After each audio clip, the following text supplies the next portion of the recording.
Good morning.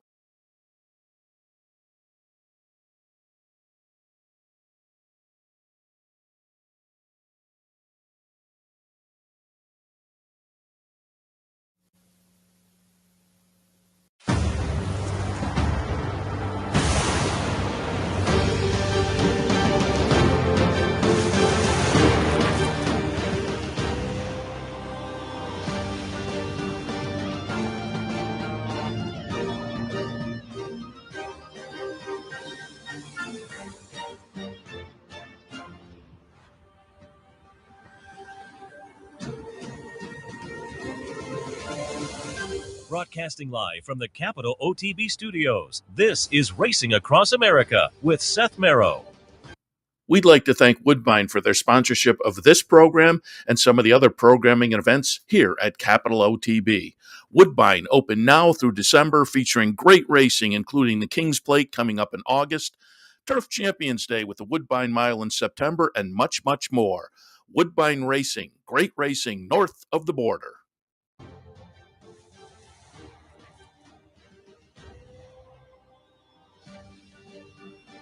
Good morning and welcome to Racing Across America on this Sunday morning. I am Seth Merrill. Thanks for joining us. We'll be reviewing some of the nice stakes action from a really stakes-packed Saturday across the country. It was the inaugural California Crown. Nice stakes card in New York as well, and a couple of stakes at Churchill. So plenty to look at. We'll look at the New York races a little bit later on with our friend Bob Ehalt, covers New York racing for the Bloodhorse. He was down in New York yesterday, so we'll catch up with him towards the end in the last half hour. And again, get the Woodward Turf Classic and more, some thoughts on those nice stakes races from New York yesterday. But we'll kick things off in Southern California and move on to a little bit of Kentucky.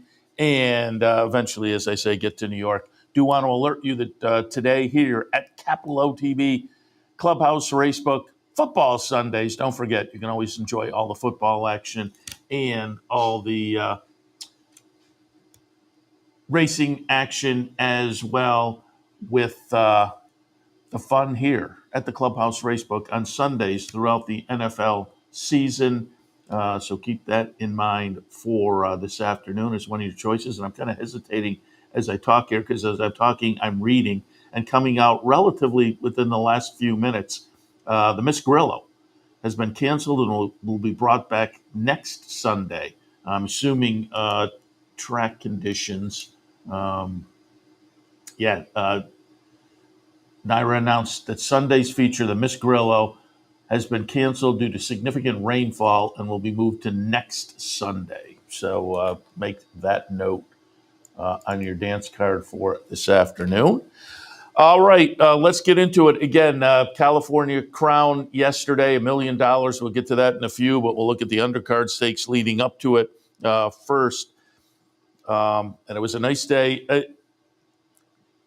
They made a day of it out there. There was musical entertainment, and they were trying to bring in a crowd. From what I understand, attendance 21,000, so solid numbers.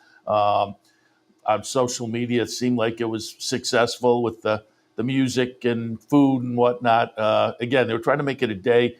Santa Anita, same ownership group as Gulfstream, First Racing. And, of course, Gulfstream has the Pegasus Day early in the year. And from reading, I don't even know, reading between the lines, I think essentially they were saying we're trying to duplicate a day like that out in Southern California.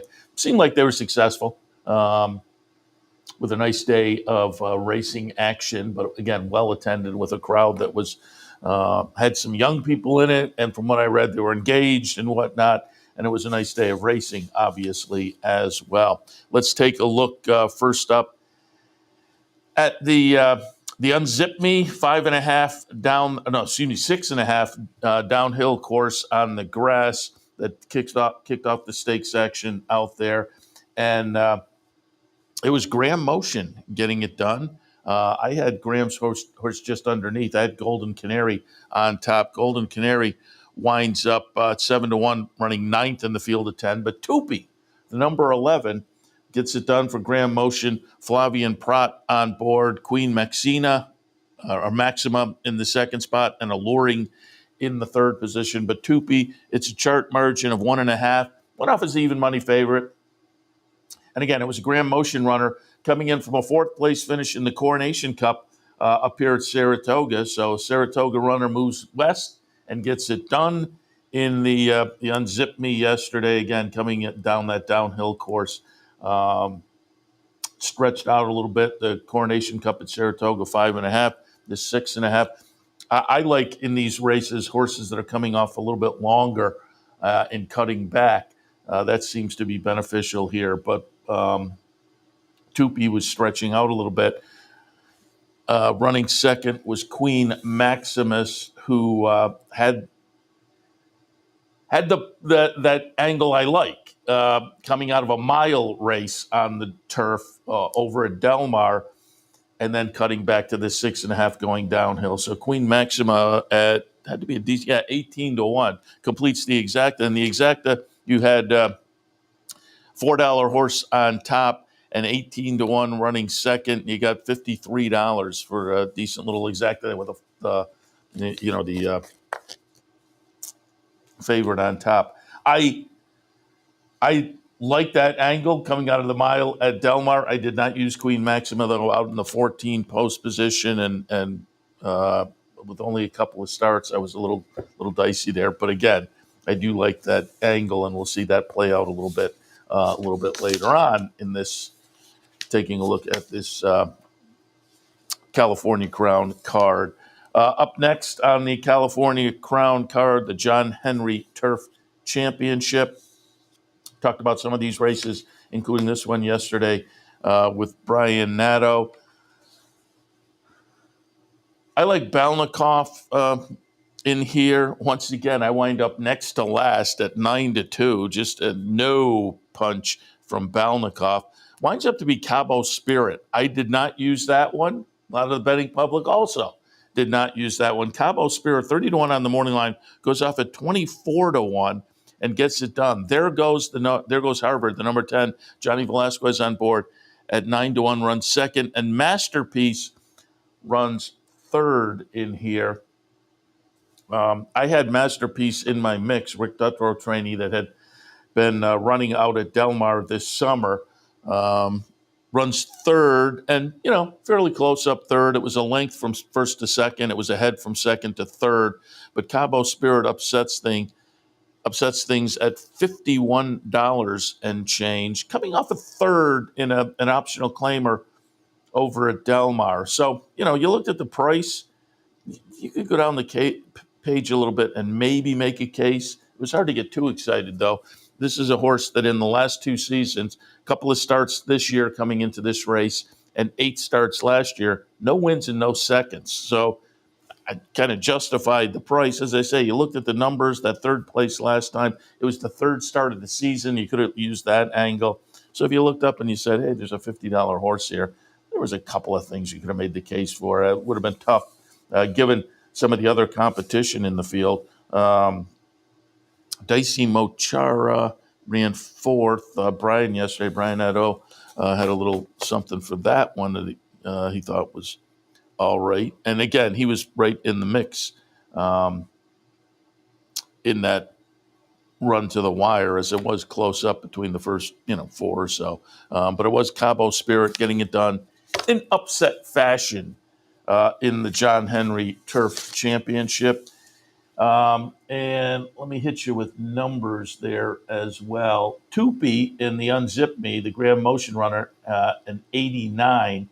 Cabo Spirit, a 97 buyer there, winning the John Henry Turf Championship. The Eddie D, 6.5 downhill on the turf. And again, I like that angle. You come from, for years, I've thought, these horses that have the mile at Del Mar and come over and go the 6.5 downhill. It's just an angle that has been productive over the years.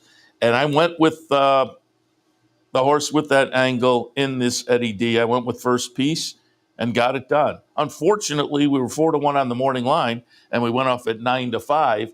But first piece is going to be the number 2 horse here. A nice day for Mike Smith as he scores here. We'll see him score a little bit later on as well. Air Force Red, the number 6 second. King of Gosford runs third. But first piece getting it done. Delmar Mile last time ran 6th. Right before that, another mile race. The Wicker over at Delmar had won that one. But again, gets the nice ride here from Mike Smith, rallies up the rail, pulls clear by a length and a half for a $5.80 popular victory as the favorite. That was win number 5 and career start number 15, 5 seconds as well. So nice little career for first piece. 15 starts, 10 times first or second, 3 thirds. So in the mix, far more often than not, Mike Smith has been the regular rider and again gets it done in the Eddie D on first piece as part of a big day. Big Invasion runs 4th. I had that one right underneath for Dean Reeves and Christophe Clement. Flavian Prat was on board and went off his second choice at 5-2.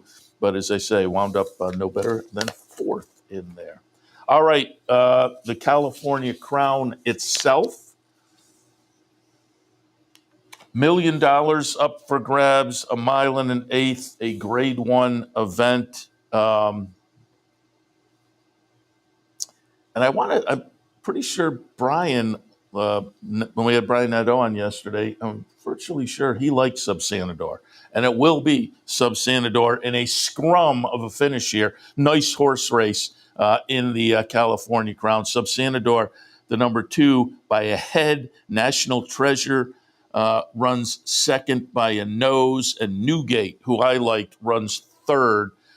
So again, 2 Subsanador, 3 National Treasure, number 1 Newgate. You can see they are right there. This is a ding-dong finish, certainly. The favorite was Muth.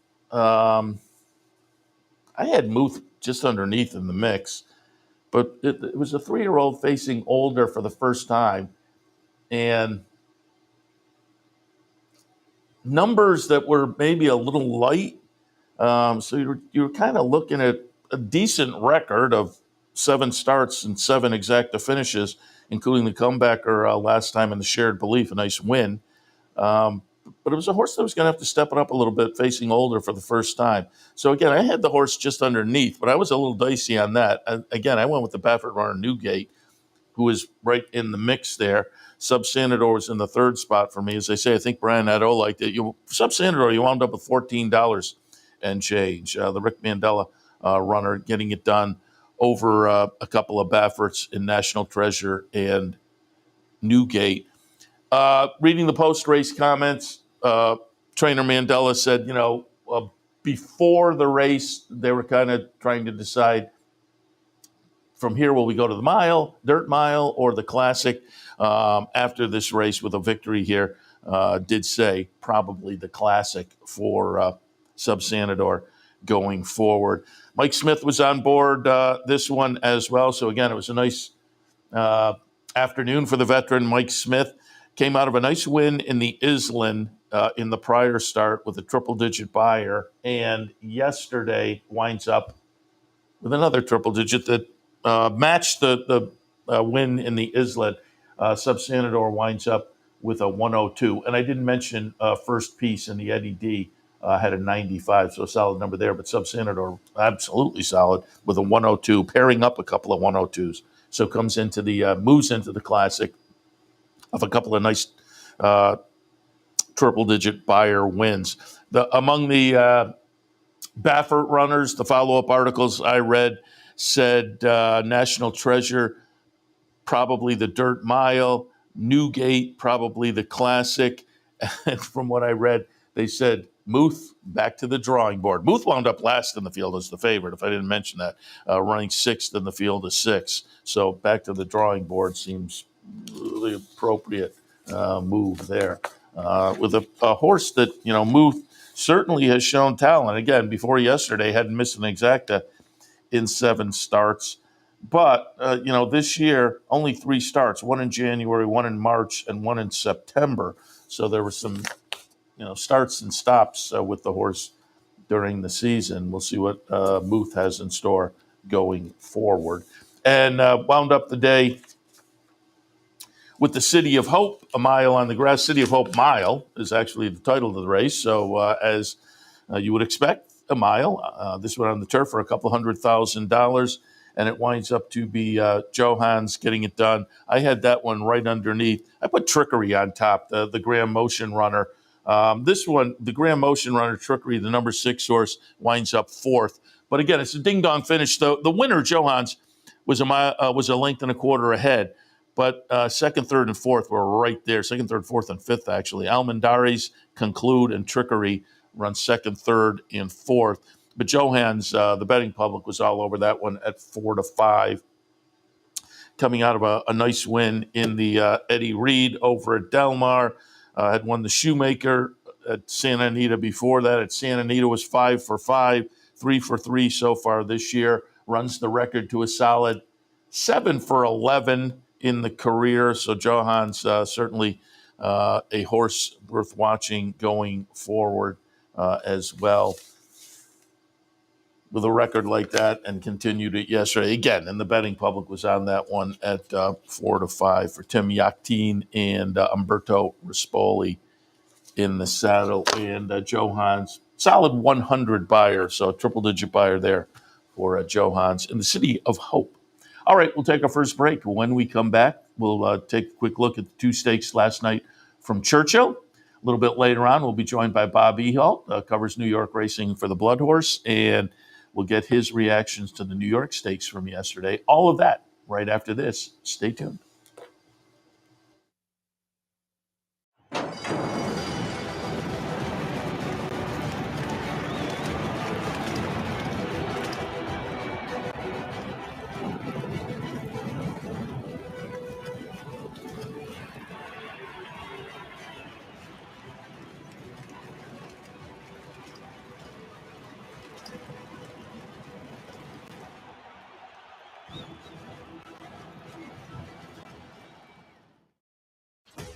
Sometimes it pays to go with the flow, to check your worries at the door, to reconnect with your crew, to follow the thrills and the flavor, to roll with it and see where it takes you, to enjoy every minute to its fullest, and to dance like there's no tomorrow. You can do that here at Rivers Casino and Resort Schenectady, where the good times flow. Birdstone is an outside front. They're coming down to the finish. Can Smarty Jones hold on? Here comes Birdstone. Birdstone surges past. Birdstone wins the Belmont Stakes. It's in front, but here comes High Chaparral. High Chaparral, the defending champ, to take it to Paul Brown. These two arch rivals head to head with Joe Hart bearing down on them. It's going to be a 3-horse photo finish to the turn. Here's the wire. Photo finish. Welcome back. Evening card at Churchill last night. It was available here at OTB and on OTB TV, so hopefully you watched and enjoyed. Kicked off the stakes section, a couple of stakes. Things got a little bit less intriguing yesterday when it was announced Saudi Crown would not run in the ACAC. A little bit of a foot issue from what I read. Mufasa, who was perhaps a little bit interesting, elected to go in New York. We'll see him later. So there were some significant scratches in the ACAC. You wound up with a field of 4 in here. And 3 Technique, who, if I remember correctly, started the career in the barn, I want to say was with Jeremiah Englehart and was an August Dawn, Bill Parcells runner. Not on the page anymore, but this year 0 for 4, 3 Technique, and hadn't hit the board in those 4 starts. But 3 Technique yesterday at 5-1 in a scratch-reduced field of 4. Tumba Rumba, the number 1 horse, runs second. Cagliostro, my pick, and the betting publics as well at 4-5. Tumba Rumba, Cagliostro, again, runs third in here. So disappoints a little bit in the field of 4. It will be 3 Technique, the number 5, over number 1 Tumba Rumba, number 3 Cagliostro running third. The 3 Technique. win number one, not only win number one, first time in the top three this year. Rafael Bejarano on board. As you can see there was some weather, and the track was listed as sloppy.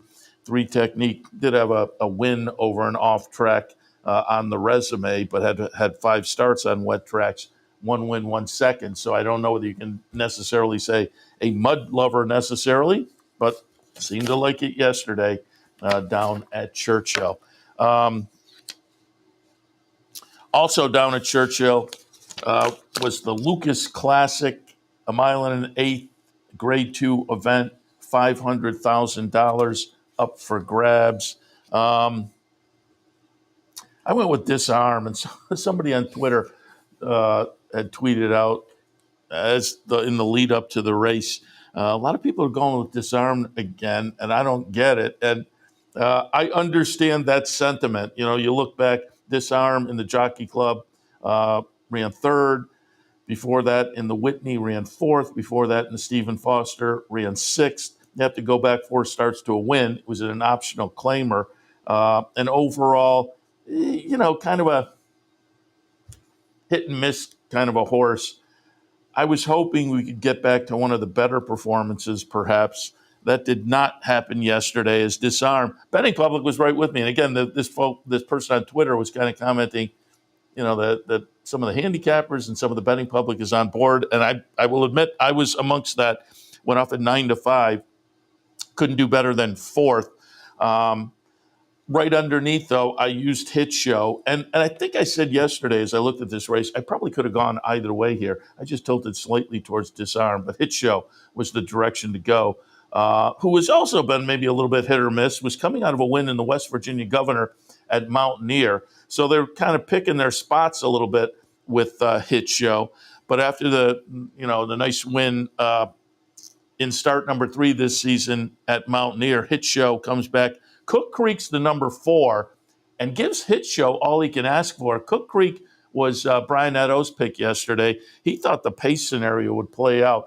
And as he was talking, I said yesterday, you may be right, because I have all the ones under Cook Creek circled, and you look, and there just isn't anybody else really showing that kind of early speed. And that was the game plan for Luis Saez. He took Cook Creek out, tried to take him all the way around, just couldn't quite manage to do that as they duked it out down the stretch with Hit Show getting it done. Chart margin is a neck. They're well clear of the third place finisher, Rattle and Roll, who the third place finish was decent, given we haven't seen Rattle and Roll in a year. Literally was in the Lucas Classic last September when last seen. Steady string of workouts for the Ken McPeak trainee.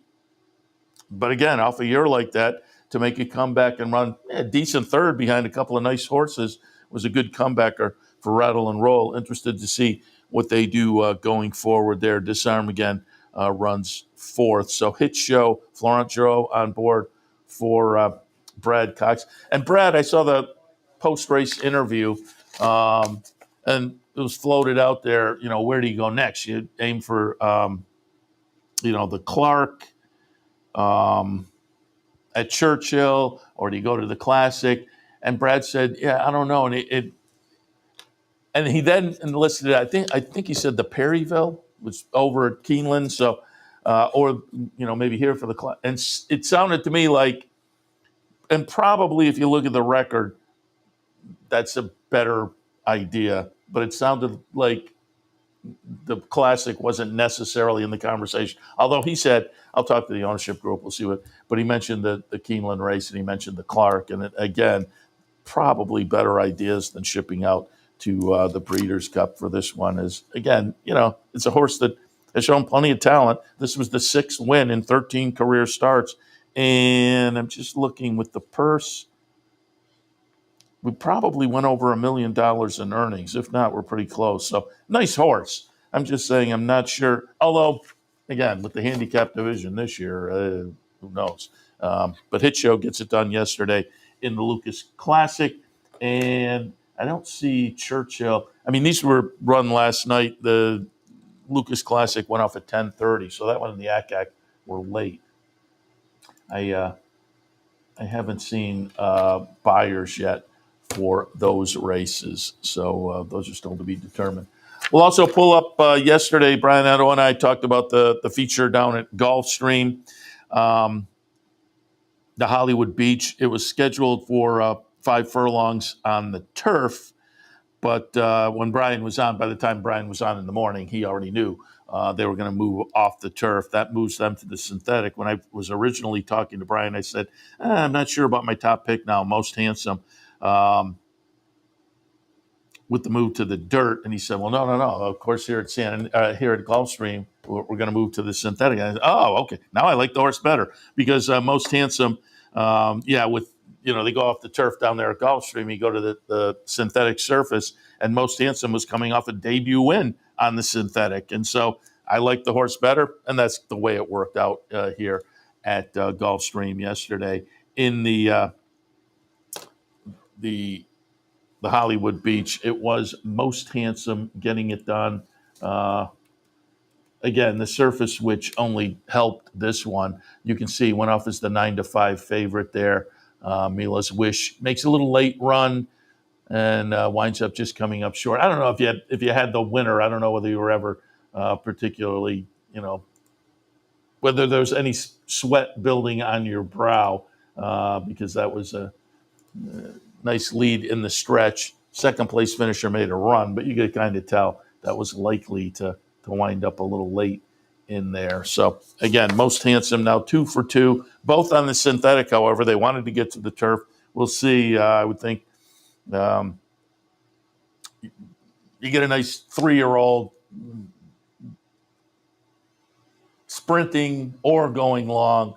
You're going to try turf or dirt at some point just to see what you have at the very least. So I would say Most Handsome here at the end of the 2-year-old season and moving into the 3-year-old season will give a shot to one or both of those other surfaces probably sooner rather than later. Do want to note, news came out yesterday. Dornock has been retired. His connections announced Saturday evening. There was, I'm just looking, Colt hadn't posted a timed workout since that last start where he ran 4th in the Travers. He's been diagnosed with some bone bruising. So Dornock has been retired. 10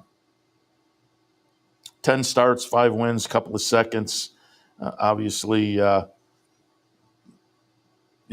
record that puts him in the conversation for the 3-year-old Eclipse. But the 3-year-old Eclipse, I think we're all kind of feeling like the 3-year-old Eclipse might be decided possibly at the Breeders' Cup. And so not getting a shot there may put a little crimp in the potential of Dornock. But again, you look at the record, had that Fountain of Youth win. We were down for that covering at Gulfstream. And that was kind of a scratch-reduced field that left you scratching your head a little bit. They tried the tactics to sit off in the bluegrass. That experiment didn't work. And then just a trip in the Kentucky Derby that wasn't conducive to anything. I was going to say wasn't conducive to winning, wasn't conducive to much of anything. Comes back right up here at Saratoga. The Belmont Stakes this year, wins that, then wins the Haskell 4th in the Travers. But again, you have the Haskell, you have the Belmont Stakes, and you have the Fountain of Youth. This year, those races on the resume has you squarely in the conversation, certainly.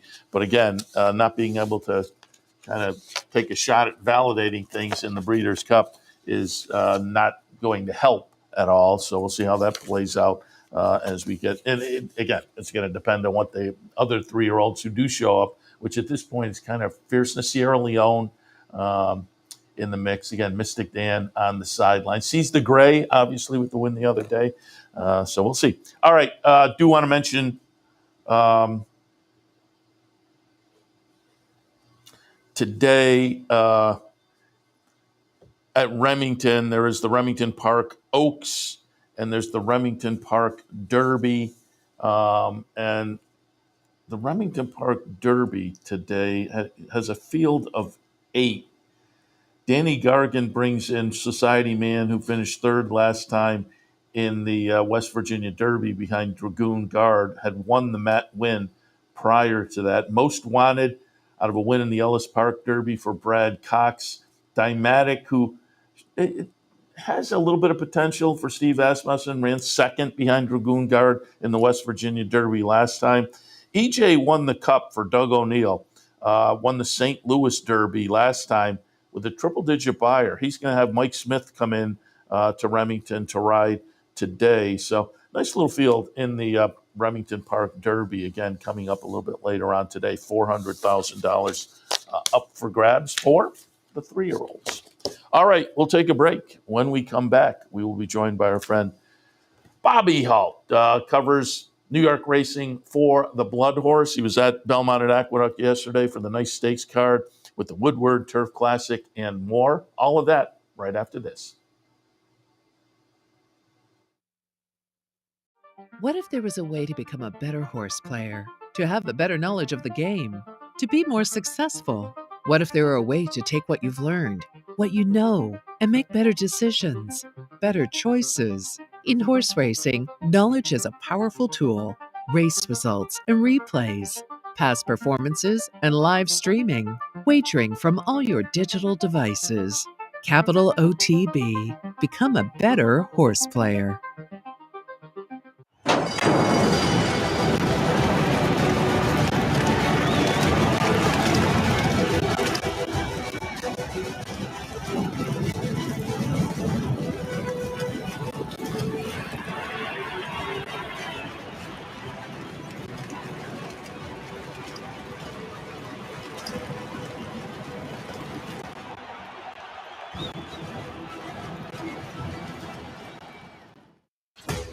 Sometimes it pays to go with the flow, to check your worries at the door, to reconnect with your crew, to follow the thrills and the flavor, to roll with it and see where it takes you, to enjoy every minute to its fullest, and to dance like there's no tomorrow. You can do that here at Rivers Casino and Resort Schenectady, where the good times flow.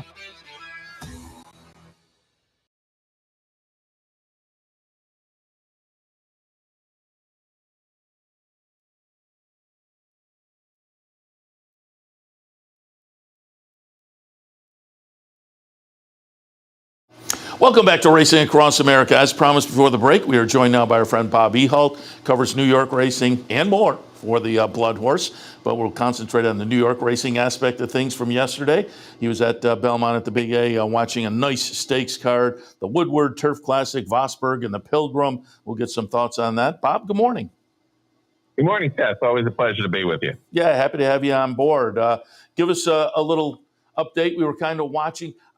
I always say, we're watching here, and during the day, they're showing that shot in the paddock. And I always say, being a TV guy, don't get fooled by those paddock shots because the camera's way across the paddock and they're zoomed in and it compresses things. And oftentimes a little sprinkle looks like it's pouring rain on those shots. And all day long, you're kind of getting that impression. But just watching people walk around, there was some rain, but it didn't seem like it was pouring rain. Give us an update on what it was like all day yesterday. Well, you're right. It never really poured, but it was like this mist, light rain that just was all day long, and it was a little cold, a little windy. It wasn't the best of days to be at the racetrack. It was a good day for ducks, but you could see as the track just got wet. It became wet and just more and more moisture and wetness got into it, and you saw how the track condition changed as the day went on. And the same thing with the turf course. So it was one of those days. Thankfully, it wasn't so we say freezing cold, but it was certainly the track conditions. I don't know if it had any impact on the results, but maybe in a couple of cases slightly, because it did seem the winners that most of the horses that won, you could understand why they won. So it was more just an annoyance, shall we say, to be out there. That's kind of the look it had. As I say, it looked like it was doing something all day long, but just from the reaction of people on the screen. But also, everybody had some kind of coat on that looked cool and wet, like you would expect on a fall afternoon, perhaps. Yeah. Yeah, right. I mean, basically, to best describe it, I could say driving home. My windshield's, well, most of the time on that one where it goes the first one where it goes every now and then, every couple of seconds. Yeah. I didn't need it at the top velocity, shall we say. Yeah, that's the look it had. All right, let's get into it. And first, I'll get your thoughts. And I don't know if you're going to have thoughts any better than me, because I'm not sure what the solution is. But the Woodward yesterday, a field of 5 entered. And we knew really a few days before that Belmont was going to take the South American out. So you wind up with a field of 4. And pretty much everybody, social media and watching the Naira feed, everybody commented, boy, this, a Woodward with 4 horses. And I think we've gotten to a point now where a lot of horses wait from Saratoga until the Breeders' Cup. But also you have the Lucas Classic down at Churchill, and yesterday you had $1 million up for grabs out in Southern California. So they're all competing for less and less horses, it seems like. I think the racing industry has to maybe get together and kind of as a group, because it's tough to ask one racetrack that, hey, take your big stake out, but it seems like we have to do something. I'm just not sure exactly what. Yeah, it's a very hard answer. I mean, because basically, the problem is everybody has these preps for the Breeders' Cup, and it's hard to keep them that separate. Yeah, because you only have a certain amount of weeks before the Breeders' Cup. What does it? I mean, I think the emergence of the Gold Cup at Saratoga now on the final week really works against things, because these horsemen now, so many of them now are, okay, I ran at Saratoga on Labor Day weekend. I'm done. I'll see you in 2 months at the Breeders' Cup. And the other thing is the horsemen, the horsemen, be it the owners, be it the traders, they just don't want to run that often. And there's really no reason there should only have been 4 horses in the Woodward. It's a big amount of money. It wasn't an overwhelming field where you looked at it and said, geez, I can't get a piece of this. So I think that's part of it, that people are just conditioned not to run. And, it's hard. It's hard to find a reason. The only way to make them run really is to increase the purses. And even that doesn't work surprisingly. And then that, as you say, in California, they didn't have an overflowing field for $1 million. Yeah. So, you just see that there's just something that people don't seem to want to lose. And that's something where, in any sport, somebody's going to win and somebody's going to lose. And if you have to have competitors, but I think that's what seems to go, because in the case of these preps at this time of year, you are kind of locked into your timing. Yeah. And you are locked in. So they are going to have like a weekend like this with three big races for older horses. But as I say, I would think when you look at the barn area at Belmont Park, there's got to be more than 4 older horses who are willing to take a shot at the Woodward. And as you say, people don't like to lose. So the owners and the trainers look at a 4-horse field and they're overjoyed. They're like, great, I'm going to pick up some money regardless. And so, it's a problem. But as I say, I'm not sure what the solution is. But I think the racing industry maybe has to try to think of some alternatives if there's anything out there. But let's get to it. The Woodward yesterday, and it was a fun race. There was only 4 in there, but as it played out, I liked Tapit Trice, but I'll have to say there was no point until maybe the last 100 yards where I thought I was going to get Tapit Trice across the line.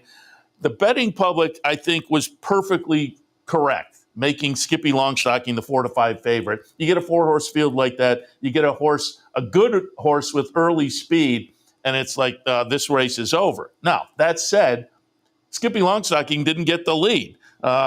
It was early Masca Parade, who dueled a little bit early with Skippy Longstocking, Skippy let that one go on. Masquerade winds up fading to fourth. Tappet Trice, Dylan said hopped a little bit out of the gate, but certainly was not engaged early, and I'm sure didn't want to be that far back. And as I say, early on, I thought my pick was totally out of it. Tappet Trice then has to steady a little bit on the turn and then makes a move in the stretch as Skippy Longstocking gets a little short. Tappet Trice is going to be the number 3 here as we watch the replay. Skippy Longstocking the number 1 and Kroupy the number 2. And Tappet Trice gets it done. I was amazed at the exacta price here in a 4-horse field with the 2-to-1 set, third choice actually over the big favorite. The exacta paid over $17, so that was nice. We're watching the stretch run here, and again, up until about the last 100 yards or so, I had no confidence. What were your thoughts after, again, with only 4 horses, a very intriguing Woodward? Yeah, it did sort of at the top of the stretch. You thought the race was over, and Skippy Longstocking had the race and was going to start, just cruise under the wire. But, it was a very nice, determined close by Tappet Trice, who, he's a good horse. The question is going to be, like, when he gets against the very best, that's when he seems to have the trouble. He looked very good. I saw him at Monmouth in the Monmouth Cup, and he really was very impressive that day. He didn't then, maybe it was the mud in the Jockey Club Gold Cup that he didn't fire, but, he ran on a wet track yesterday and seemed to handle it well. Today he certainly looked like, I'm sure a horse will be heading to the Breeders' Cup off that race. And the fact that this older division, the classic division, isn't really overpowering. And we certainly lost one horse yesterday with the announcement that Dornoch is being retired.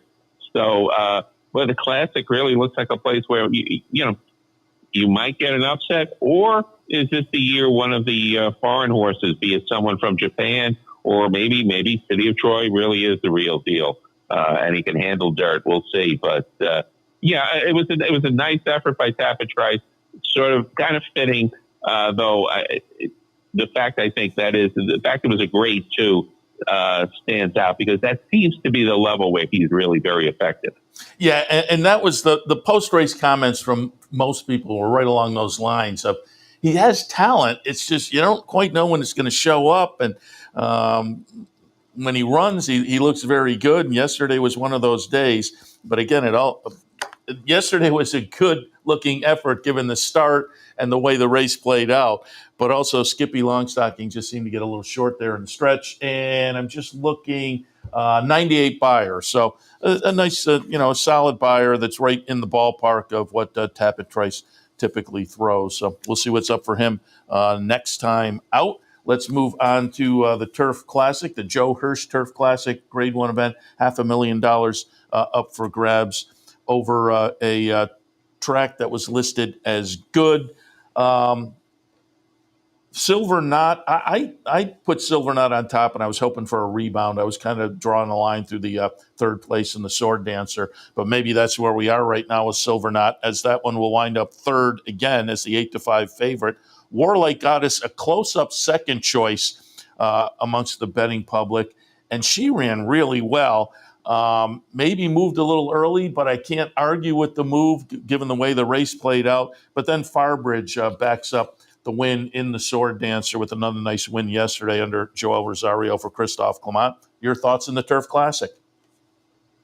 Yeah, it was kind of similar to the Woodward. I thought at the top of the stretch, I thought Silver Knot was going to win the race. Yeah. Because certainly here's a horse on a track that's got a little bit of moisture in it. He's a European.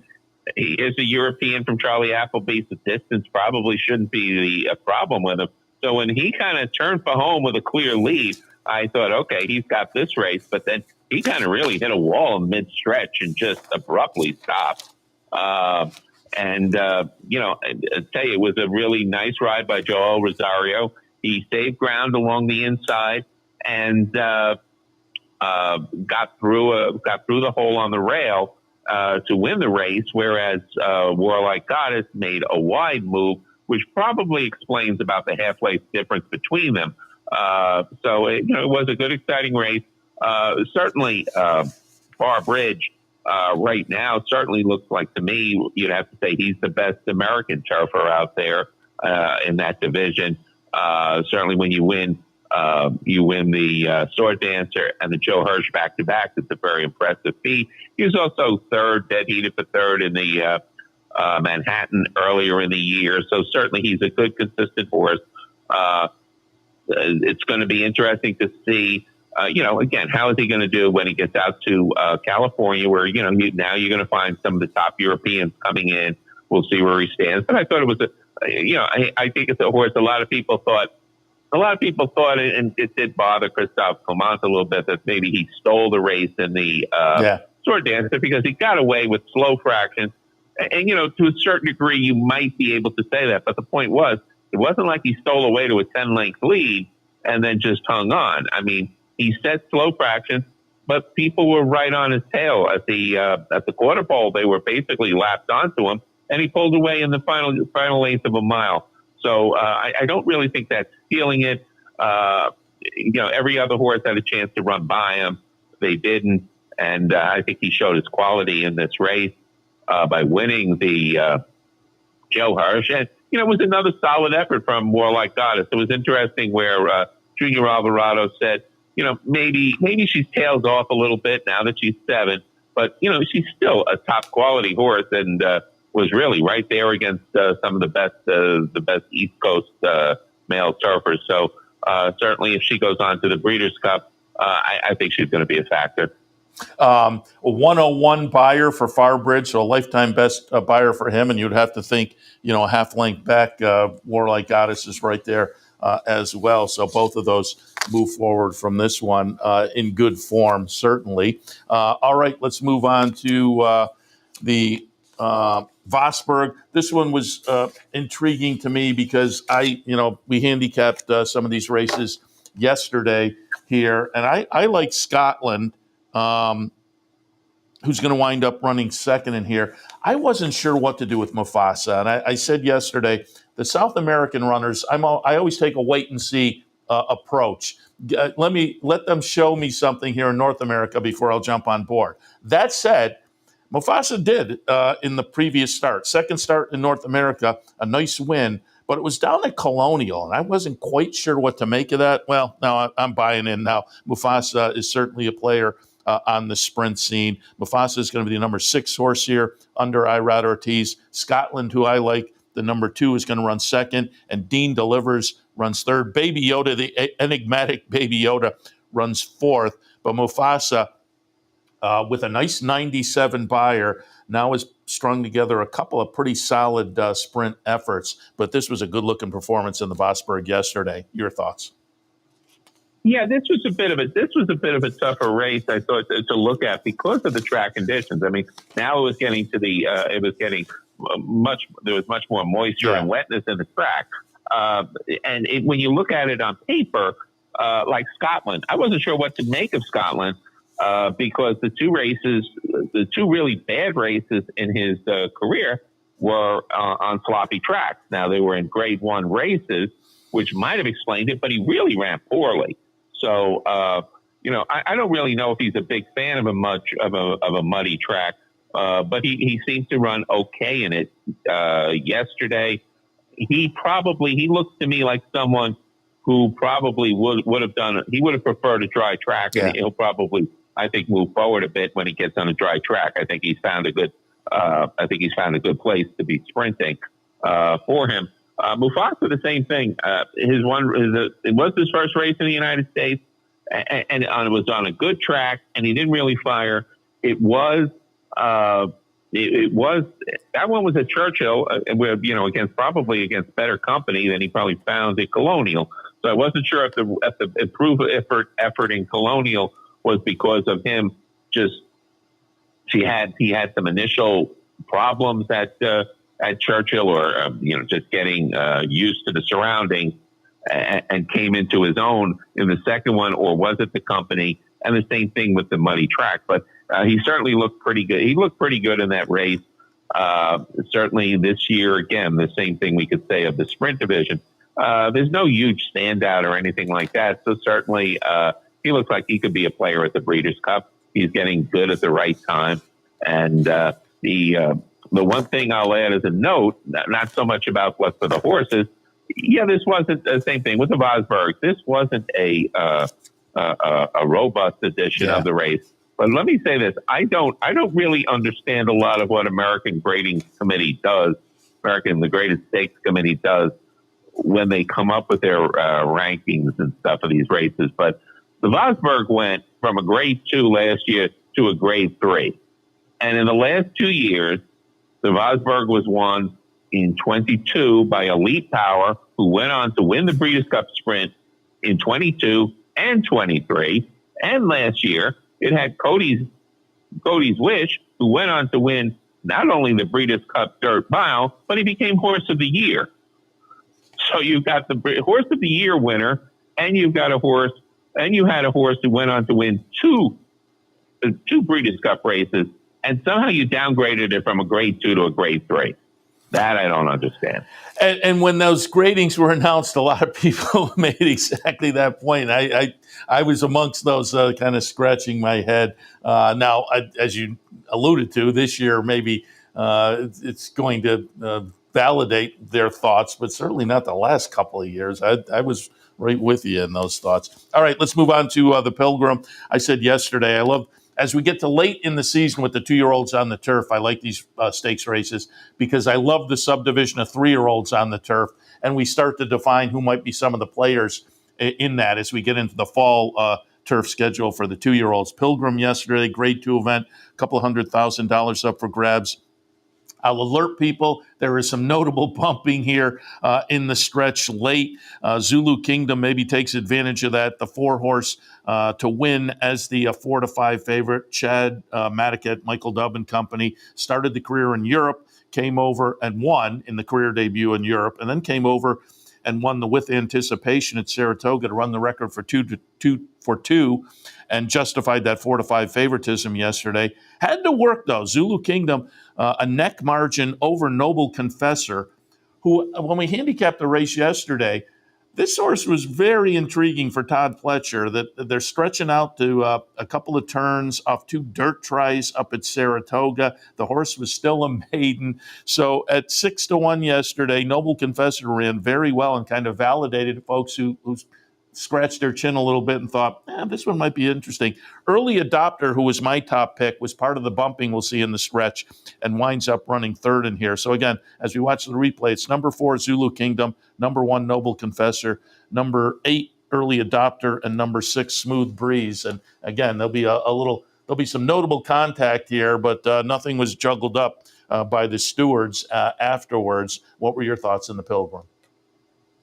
Yeah, it's a very strange race when you look back on it to kind of judge toward the future, because certainly Zulu Kingdom, who was the big favorite, won the race like you expected him to. Now, with me, the question is talking with Joel Rosario, you asked, well, was he getting tired in the mile and the 16th because they nearly caught him, or was he waiting? He said he was waiting on horses. That's always you kind of figure at this time with a horse like that, you're always going to hear that kind of response. But that will be the question. Is he a horse who, you maybe have to time his move a little more closer to the wire? Because both times when he won, he wasn't exactly drawing off and winning by daylight. Both times was like kind of holding on in a photo. But certainly he looks like he's going to be a top contender in the Breeders' Cup. A race where I will say, being at Del Mar, watch the post position draws, because if you get an outside post of the Breeders' Cup in that race, you're really going to have a very tough time. The thing with Noble Confessor, one of the interesting things when you have a race like this, being a maiden isn't really a problem because these horses have only really run a couple of times. And in this horse's particular case, trying the turf for the first time. You don't know if this is going to be a turf champion or everything. So you kind of have to draw the line through what he did in the dirt and just sort of say, well, do you have confidence that the connections, and be it Todd Pletcher, they know what they're saying about the horse, or they wouldn't be trying this. So, he ran a real good race, was closing nicely. He looks like he's going to have a bright future. Certainly, I think he would be a candidate for the Breeders' Cup. One of the problems is, though, a race like this gets oversubscribed and you go by points. Now, having a second in a grade 2, I think is going to help his case. But we'll see what goes on that front. But he certainly looks like he has a nice future as a turfer. And the third one, the horse you mentioned, early adopter, I mean, he basically got knocked out of the race at the 8th pole, but then he kind of regained himself, came back and got third. Talking to Chad Brown after the race, Chad was really very impressed by the effort early adopter did. And, his thought process is, well, he did get bumped, so let's make sure he comes out of the race okay. But, he's another, he might consider him as a Breeders' Cup juvenile turf contender too, because he did certainly show he showed a nice dimension in coming back. He thinks this one probably is going to handle a distance better than Zulu Kingdom. He thought this horse has a little bit more distance in him. So he might take it easy and kind of point for next year. But if he can get in the race, he might be a contender for that big Breeders' Cup race in November. Interesting that he thought that one might have a little more distance in him. And yeah, it was a third place finish, but given what we saw in the replay there, that bump, and he goes back, at that point you think, well, he's done. And to come back and get third, that was a nice little comeback for that one, certainly.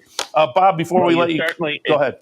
I would say if you were up at Saratoga this year, and if you're up at Saratoga the last couple of years, you kind of hope that that horse gets in the Breeders' Cup, because maybe then he could be the other Chad Brown horse that always seems to win. I said that we were talking about that with one of my guests yesterday, and I said, by the last couple of weeks of the meet, I know people who were just blindly going with the other Chad or the other Chad, because it was so productive this year up at Saratoga. It was crazy. Bob, before we let you go, just some thoughts last weekend. Pennsylvania Derby sees the gray, Cotillion, Torpedo Anna. There's been a lot of conversation about that. I thought they were both impressive.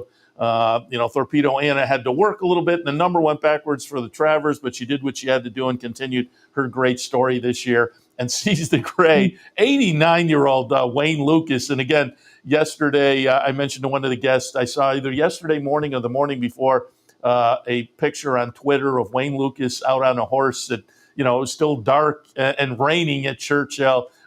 Just an amazing story with the coach getting it done with Seize the Gray. My God. I mean, he just, he is, you talk about living legends and just inspiration of people. I mean, my God, at 89, so many of us are hoping we could maybe get to 89, but I'm not envisioning I'm going to be riding a horse at 89. I mean, if I make it. So, God bless the man. And yeah, I mean, look, Torpedo Anna did what she needed to do. It's certainly, it certainly looks, she's going to be a big favorite at the Breeders' Cup in the Filly and Mare race in the distaff. And certainly I would think, given what I've seen, if she wins the distaff, I think she's horse of the year. Depending on what happens in the Classic, she might be horse of the year, even if she gets a narrow second. This isn't really an outstanding year. Seize the Gray, hey, maybe it was Saratoga. Maybe he if you take the two races at Saratoga out of the equation, he's got a win in the Pate Mile, he's got a win in the Preakness, and he's got a win in the Pennsylvania Derby. So let's see what happens with him. I mean, I got to say, I keep thinking he's a horse who has to have a lot of things go right his way, but he did kind of look like he was an impressive winner at Park, and certainly look in that in the Classic field. I wouldn't toss him out. I would look at him, and you probably might get a pretty good price on him. So we'll see. I mean, Lucas, one thing he does, he gets his horses extremely fit. That's for sure. And he runs his horses when a lot of people won't. If you had Wayne Lucas having a 500 horse string like some of the super guys, I don't think you'd have problems with horses, because Wayne runs. Yeah, Wayne runs his horses. They're fit. Sometimes they do sometimes win these races like he did in the Pennsylvania Derby, and I think he's going to be. I think he is a horse you have to consider. And you make a great point. Wayne rents his horses and has for years and years. Kenny McPeak does too. With Torpedo Inn, I think a lot of trainers would have gone from the Travers right to the Breeders' Cup.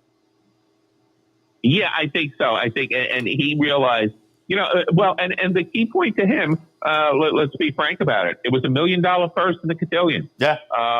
If it wasn't, and you're talking about a filly, who probably is going to command a very good figure when she goes to stud. But it's not as big as some of these deals you get for the colts, for colts of that dimension. So if they could pick up an extra $1 million on the way to the breeding shed at some point, they're going to do it. So Kenny did. I mean, the question was put to him, like, after such a big race in the Travers, what are you going to do? And he said the cotillion, and was quite forthcoming about, it's $1 million race against 3-year-old fillies. Why wouldn't I run? Yeah, no, I'd like to see that, certainly. And as I say, a couple of nice storylines coming out of last weekend. Bob, as always, we appreciate the visit. Speaking of storylines, you can keep up with all the intrigue and interest and excitement racing in New York and beyond, following Bob at the Bloodhorse over at ABR, also contributes over there as well. Bob, appreciate the conversation, and we will talk again.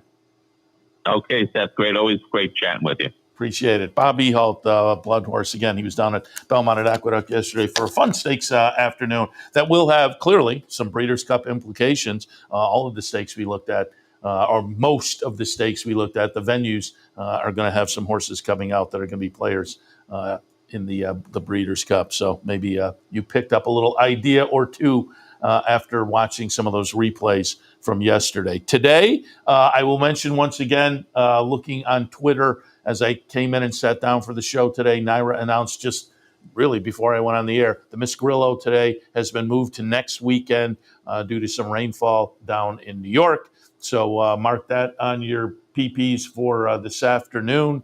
A little bit of a change up there, but I will be looking at some Belmont at Aqueduct and some Churchill, and probably about an hour and a half, we'll come back and kick off OTB Live for a Sunday afternoon. Looking forward to it. Do want to remind you once again that here at the Clubhouse Racebook, on Sunday afternoons throughout the NFL season, football Sundays, come on down. You maybe win a prize, put your name on the squares, have a little fun that way, but you can watch all the football games and all the horse racing action every Sunday right here at the Clubhouse Racebook, 711 Central Avenue in Albany. Go to Black Bear and grab a little lunch, or a food vendor. They do a great job. French dip, I'll give it a thumbs up. So keep that in mind as well amongst your options for entertainment this afternoon. Clubhouse Racebook, 711 Central Avenue in Albany. All right, Seth Merrow in the studio. Going to wrap it up for a Sunday morning, but we'll lead into a Sunday afternoon. Again, just about an hour and a half or so for OTB Live. We'll see you then. Woodbine for their sponsorship of this program and some of the other programming and events here at Capital OTB. Woodbine open now through December, featuring great racing, including the King's Plate coming up in August, Turf Champions Day with the Woodbine Mile in September, and much, much more. Woodbine Racing, great racing north of the border. You're watching OTB TV, a service of Capital Off-Track Betting.